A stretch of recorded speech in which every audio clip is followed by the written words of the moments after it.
C'est vrai que la France commençait à me manquer énormément. Je pense que la musique est une belle salope. Si j'étais aidé, je le dirais. Je crois sincèrement que le public a répondu pour moi. Est-ce que vous avez du talent? Du talent? Beaucoup. C'était un défi entre moi et moi, en fait.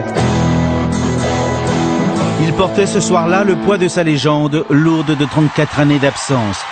En réapparaissant, Paul Narev savait qu'il rendrait la France nostalgique à jamais, ou bien qu'il la rajeunirait s'il réussissait. J'ai pas préparé de discours, mais je dirais enfin.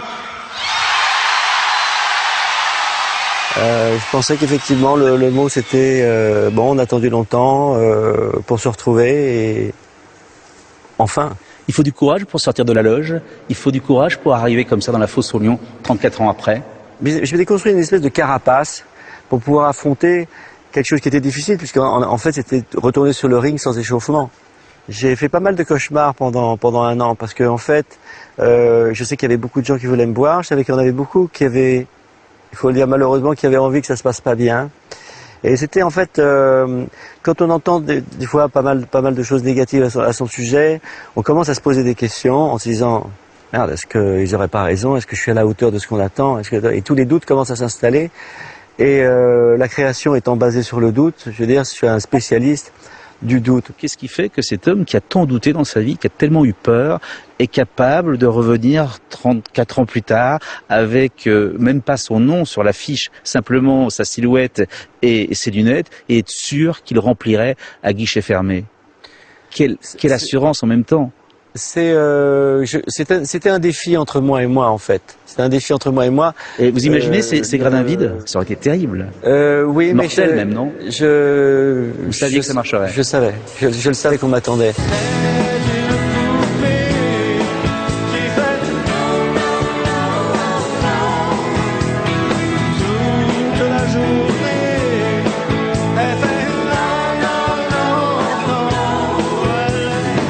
J'ai l'impression que les 17 000 personnes qui étaient dans la salle avaient le trac aussi, eux. Oui, quelque part j'ai senti ça, je me suis dit, ok, c'est mieux que ce soit eux que moi, parce que moi il va quand même falloir que je rassure ceux qui étaient inquiets, que je convainque ceux qui n'étaient pas convaincus, et que je donne raison à ceux qui m'ont donné raison depuis toujours. J'ai pas pris de cours de chant, tout le monde se disait est-ce qu'il est encore capable de faire l'alpinisme vocal, etc. Est-ce que vous êtes arrivé dans ces moments de doute absolu à faire des vocalistes tout seul pour vérifier que vous aviez encore cette voix incroyable? Non. Jamais. Je me suis parfaitement dégonflé parce que je commençais à croire un peu aux craintes qu'il y avait autour de moi, que je pouvais plus monter, que je pouvais plus faire tout ça. Donc j'ai eu une période d'autruche. Donc vous êtes comme un boxeur qui est allé sur ce ring sans vérifier avant qu'il y avait encore la voix, le coup de poing. C'est exactement ça. On est sans sac, sans truc, en se disant bon, j'espère que la droite va le coucher et s'il sourit pendant que je lui mets une bonne droite, je suis dans la merde. Et ça doit être angoissant de vouloir comme ça être à la hauteur de sa légende, de ne pas décevoir, de vouloir faire encore rêver. Le truc qui est absolument extraordinaire, c'est que j'ai l'impression que ce public était en train de vraiment prêt à me pardonner n'importe quelle erreur parce qu'il sentait qu'il fallait pas mal de courage, c'est vrai, pour revenir. La légende s'est construite aussi sur cette absence. Est-ce que vous n'avez pas peur en revenant que finalement ça banalise tout? Je n'ai jamais été absent de ce public, j'étais absent géographiquement. C'est presque comme un couple qui fait chambre à part en disant ça va durer plus longtemps parce qu'on n'est pas trop l'un sur l'autre. Qu'est-ce que vous avez envie de dire à tous ceux qui vous ont cru foutu, terminé, sec, sans voix? Je crois sincèrement que le public a répondu pour moi.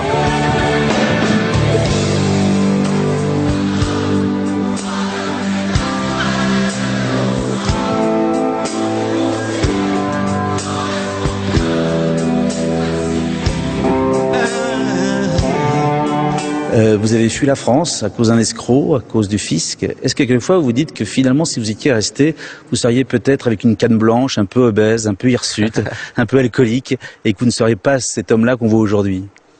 Je suis quand même parti en pleine gloire. C'était assez difficile à vivre, mais je vais pas aller jusqu'à remercier Bernard Sonnot, je peux le citer puisqu'il a été condamné, j'ai le droit de le citer, l'escroc en question. Je vais pas le remercier de m'avoir escroqué, puisqu'en plus, je veux dire, ça a pris quand même pas mal de temps à l'administration des impôts de me reconnaître non coupable. J'ai jamais compris de quoi j'étais coupable d'avoir été escroqué, ça me paraît un peu étrange, mais enfin bref. Vous êtes réconcilié ou pas avec la France? Ah, complètement. complètement. Plus aucune rancœur, plus aucune colère. Non, je suis parti très en colère. Je me suis senti trahi, je me suis senti abandonné, je me suis senti pas protégé comme j'aurais dû l'être. Je me suis senti cocu, trahi, moqué, tous les superlatifs négatifs que vous pouvez imaginer. Et c'est vrai que la France commençait à me manquer énormément. Il y avait tant de grands-mamans du silence à écouter. Sur les arbres, les fleurs sur les branches, les oiseaux qui chantaient et qui chantaient. Qui a tué grand-maman? Est-ce le temps ou les hommes qui n'ont plus le temps passé le temps? Il paraît qu'il y a une liste de gens qui ne sont pas invités à votre spectacle. Non, mais alors ça c'est un truc. Oui, ça c'est encore une fois, c'est un truc. Il n'y a pas de liste bas. Il y a effectivement, il y a des gens qui ne sont pas les bienvenus, ok, dont un mec qui m'a escroqué et un attaché de presse mythomane. Donc, si Obispo veut venir voir le spectacle, il peut venir. Absolument. Personne n'est Il devra payer sa place ou vous l'invitez? Si vous veut que je l'invite. Ça, Mozart peut inviter Salieri. Oui, mais par contre, Henri IV n'inviterait pas Ravaillac. Et là, je parle plus de Pascal Obispo. Là, je parle d'un mec qui m'a escroqué, un deuxième. En concours. C'est un nom qui sonne comme ça, ouais. Donc il y a des gens qui sont beaucoup plus heureux de toute façon dans leur petite voiture que moi dans ma grosse. Si j'avais le sentiment que le fait d'avoir une Rolls empêche quelqu'un de manger, j'aurais absolument pas de Rolls. Les années 70, avec une paire de fesses, une paire de lunettes, Paul Naref va mettre sur le derrière la France de Pompidou. Il a alors toute la panoplie de la pop star, il roule en Harley Davidson dans son hôtel particulier et pénètre en Rolls-Royce dans la réception d'un grand hôtel parisien. On m'avait dit que l'hôtel était complet, je savais qu'il n'était pas, j'étais pas désiré dans l'hôtel. Ça m'a beaucoup amusé de demander au chef de la réception les clés de ma chambre depuis le volant de ma Rolls. Et d'où vous venez cette idée comme ça, dès le départ, d'être aussi flamboyant? Je crois que dès votre premier album, vous avez voulu des studios à Londres. Dès la deuxième chanson, vous avez voulu des bougies partout. En fait, j'avais demandé un contrat impossible. Je voulais la plus belle suite dans le plus grand hôtel de Londres, alors j'étais rien. Je voulais Jimmy Page à la guitare, je voulais John Paul Jones à la basse, je voulais les plus belles filles de la ville, pour qu'on me dise non, on m'a dit oui à tout, et ça a été la poupée qui fait non. C'est une poupée qui fait non. Donc vous vous êtes dit, il faut demander l'impossible et il suffit de le vouloir, on vous le donne. Non, je voulais vraiment qu'on me dise non. Je voulais vraiment qu'on me dise non parce que je voulais pas rentrer dans un système qui, je savais, serait dangereux pour moi. Ça n'a pas loupé. J'ai mené une vie très dangereuse à cause de la musique. Pas en tant que la musique, en tant que musicien, mais en tant que chanteur. Je me suis retrouvé avec des cassages de gueule sur scène. Je me suis retrouvé avec des accidents de voiture. Je me suis retrouvé avec des vrais drames. Je me suis retrouvé avec des escroqueries. Toute la panoplie de la pop star de A à Z. Je sais bien, je suis certainement une des preuves de la décadence. Puisque si on est en pleine décadence et si j'ai du succès dans cette décadence, c'est que je fais partie de cette décadence.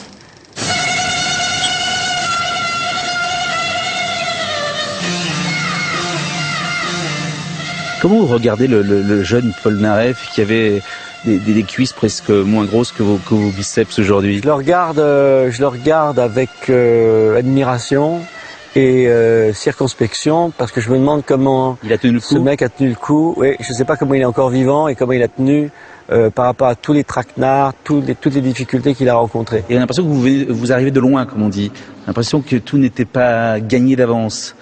Je pense que je reviens d'assez loin.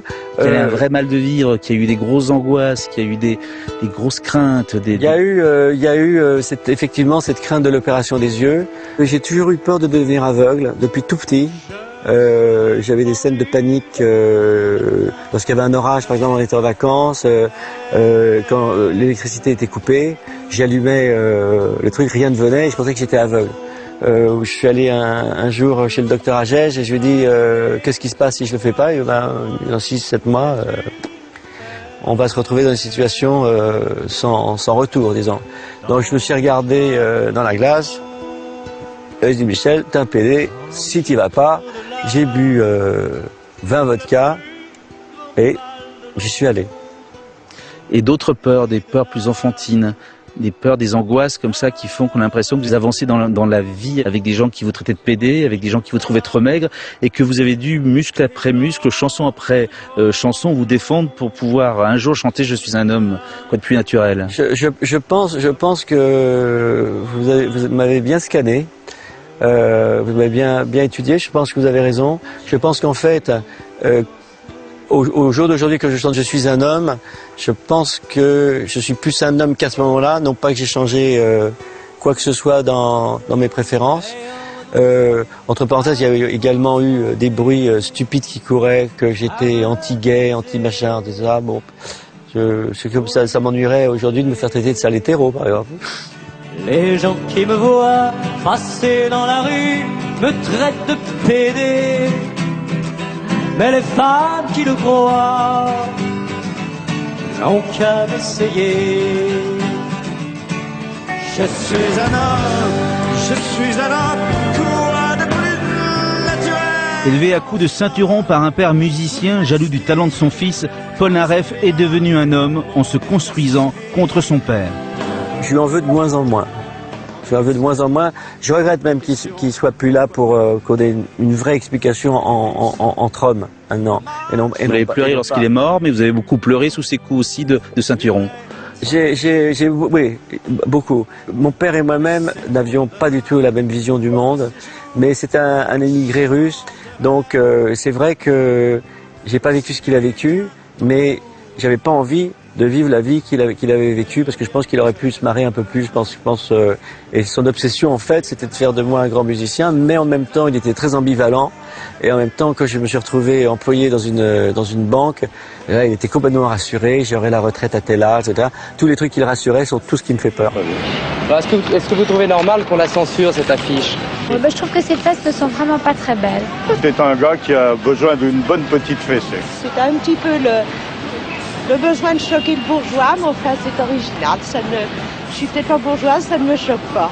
J'avoue que ça prend maintenant des proportions plus énormes. Vous voyez qu'un petit cul peut amener de grandes choses. Comment a réagi votre père d'ailleurs lorsqu'il a vu la fameuse affiche avec vos fesses? Ça a été un scandale épouvantable. Les voisins qui disent ah mais là c'est horreur.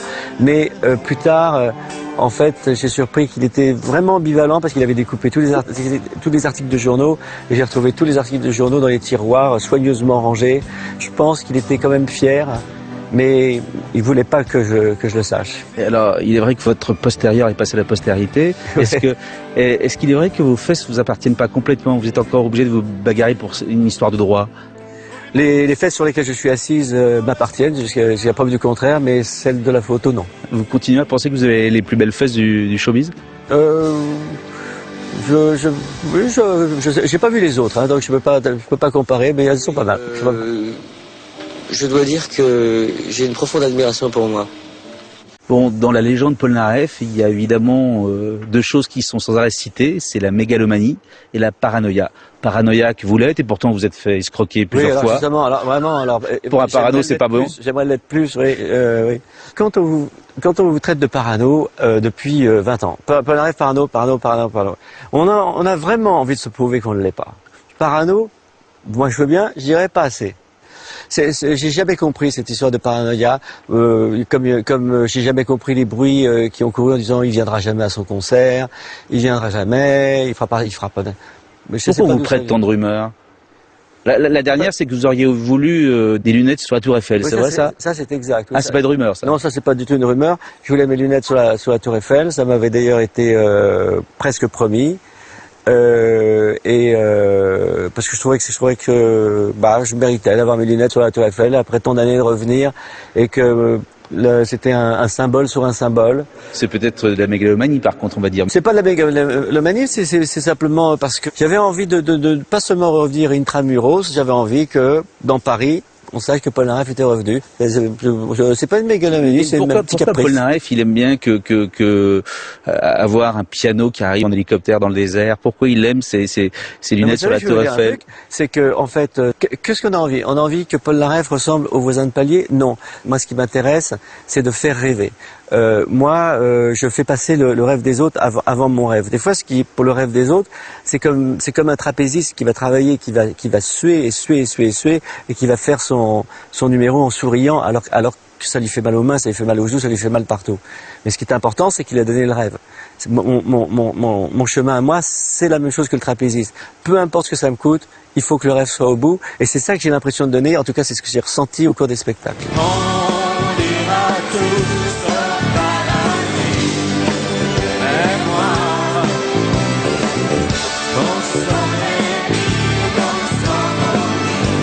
Je vous aime.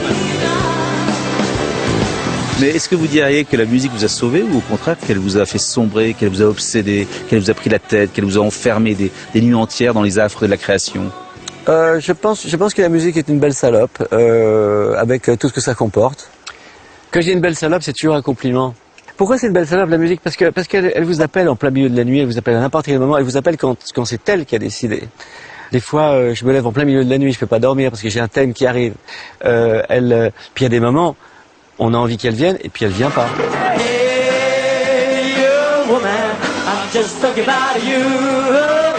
Yeah, yeah. Vous êtes adulte, vous pensez? Non, pas du tout, non. Un jour, vous avez dit, j'ai décidé de ne pas vieillir. Ça veut dire quoi? Vous êtes au-delà du vieillissement ou vous... Non, j'essaie de grandir plus que de vieillir. Donc j'ai l'impression là, je commence à m'approcher un peu de l'adulte quelque part. Et quelque chose comme la paternité, quelque chose qui vous intéresse? La paternité? Oui. C'est quelque chose sur lequel je suis en train de me pencher actuellement, c'est le cas de le dire. Love me, please love me, que je suis fou de vous.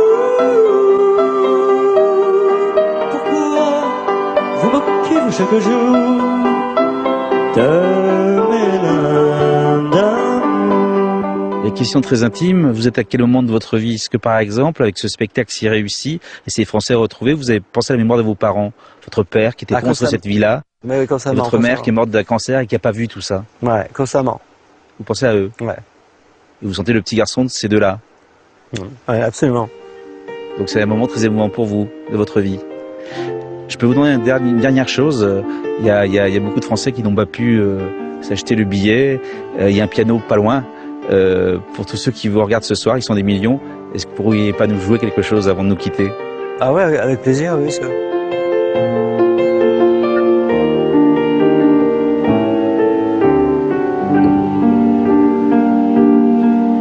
Depuis que je suis loin de toi, je suis comme loin de moi. Je pense à toi tout bas. Tu es à l'avare de moi, je suis à des années de toi. Je pense à toi tout bas.